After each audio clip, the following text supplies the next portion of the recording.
بسم اللہ الرحمن الرحیم۔ السلام علیکم۔ متع کی شرعی حیثیت۔ نمبر 1، تاریخی پس منظر اور ابتدائی حکم۔ اسلام سے قبل زمانہ جاہلیت میں نکاح کے جو مختلف طریقے رائج تھے ان میں سے ایک طریقہ نکاح متع بھی تھا،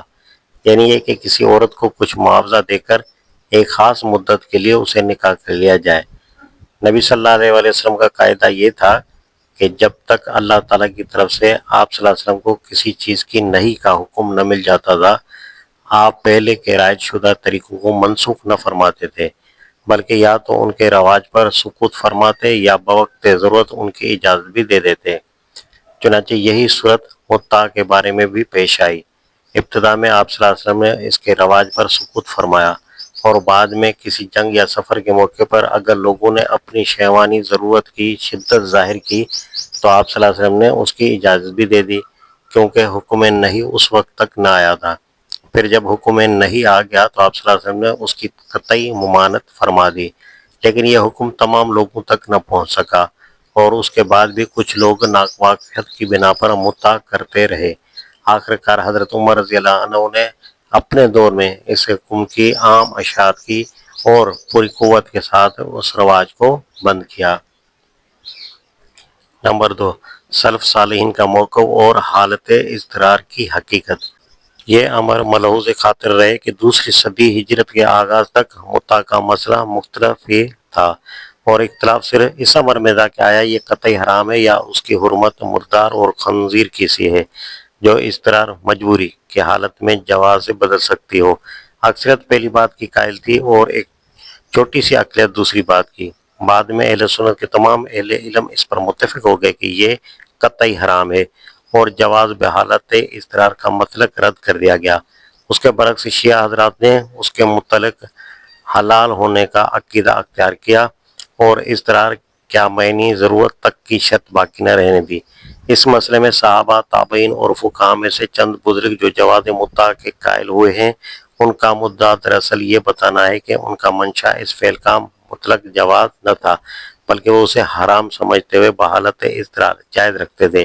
اور ان میں سے کوئی بھی اس کا قائل نہ تھا کہ عام حالات میں متع کو نکاح کی طرح معمول بنایا جائے۔ اضطرار کی جو فردی مثالیں دی جاتی ہیں ان سے محض اضطراری حالت کا ایک تصور دلانا مقصود ہوتا ہے، تاکہ ایک شخص یہ سمجھ سکے کہ شیعہ حضرات کو اگر قائلین جواز کا مسلکی اختیار کرنا ہے تو انہیں کس قسم کی مجبوریوں تک اسے محدود رکھنا چاہیے۔ اس سے دراصل ان لوگوں کے خیال کی اصلاح کرنا مقصود ہے جنہوں نے اضطرار کی شرط اڑا کر متع کو مطلقاً حلال ٹھہرا دیا ہے، ورنہ مصنف خود اس کی قطعی حرمت کا قائل ہے، اور اس کی تصریح رسائل و مسائل سوال نمبر 444 میں پہلے ہی کی جا چکی ہے۔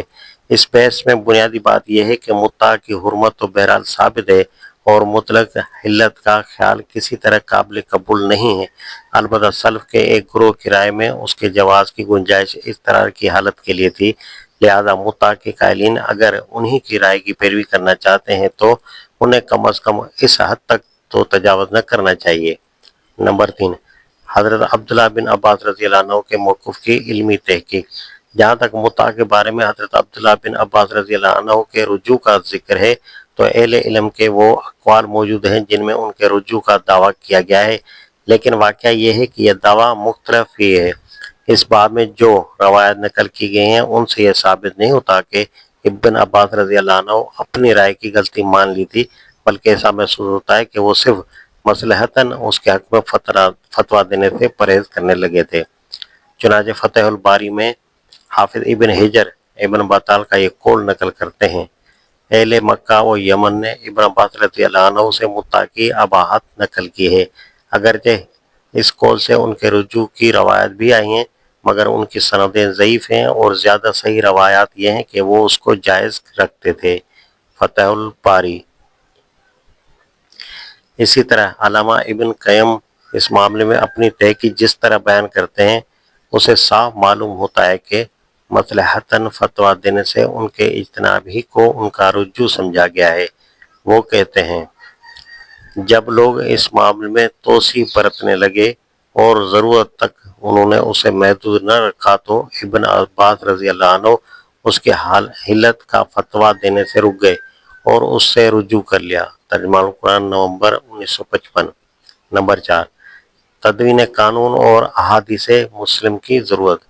اس مسئلے میں فقہا کے سامنے متعدد سوالات تحقیق طلب تھے، مثلا یہ کہ آیا حضور صلی اللہ علیہ وسلم نے بھی کبھی اس کی صریح اجازت بھی دی تھی، اور اگر دی تھی تو کس موقع پر، اور یہ کہ آپ صلی اللہ علیہ وسلم نے اسے منع فرمایا ہے یا نہیں، اور منع فرمایا تو کب اور کن الفاظ میں، اور یہ کہ آیا اس کی تحریم حضور صلی اللہ علیہ وسلم کا اپنا فعل ہے یا حضرت عمر رضی اللہ عنہ نے اپنی ذمہ داری پر اس رواج کو بند کیا۔ یہ اور اس طرح کے متعدد سوالات تھے جن کی تحقیق کے لیے فقہا و محدثین کو وہ تمام روایات جمع کرنے کی ضرورت پیش آئی جو اس مسئلے سے متعلق مختلف لوگوں کے پاس موجود تھی۔ اسی سلسلے میں امام مسلم نے وہ دونوں روایت بھی نقل کی جو اس مسئلے کے مختلف پہلوؤں پر روشنی ڈالتی ہیں۔ حضرت جابر بن عبداللہ رضی اللہ عنہ کی روایت، جس میں وہ بیان کرتے ہیں کہ ہم نبی صلی اللہ علیہ وسلم اور حضرت ابوبکر رضی اللہ عنہ کے عہد میں مطاع کرتے تھے، پھر جب حضرت عمر رضی اللہ عنہ نے اپنے عہد میں اس کی ممانعت کر دی۔ صبرۃ الجانی کی حدیث، جو بیان کرتے ہیں کہ فتح مکہ کے موقع پر نبی صلی اللہ علیہ وسلم نے اس کی اجازت دی تھی، چنانچہ میں نے خود ایک چادر کے عوض ایک عورت سے مطاع کیا، مگر بعد میں اسی غزوے کے زمانے میں آپ صلی اللہ علیہ وسلم نے اعلان فرما دیا کہ اللہ تعالیٰ نے مطاع کو قیامت تک کے لیے حرام کر دیا ہے۔ ان کے علاوہ اور بہت سی احادیث مسلم اور دوسرے محدثین نے جمع کی ہیں۔ سوال یہ ہے کہ اگر محدثین یہ مواد جمع نہ کرتے تو اسلامی قانون کی تدوین کرنے والے آخر کس بنیاد پر مطاع کے جواز و عدم جواز کا فیصلہ کرتے؟ لہذا ان تمام روایات کا کتب حدیث میں موجود ہونا شرعی قانون کی تفہیم اور اس کی تدوین کے لیے نہایت ضروری تھا۔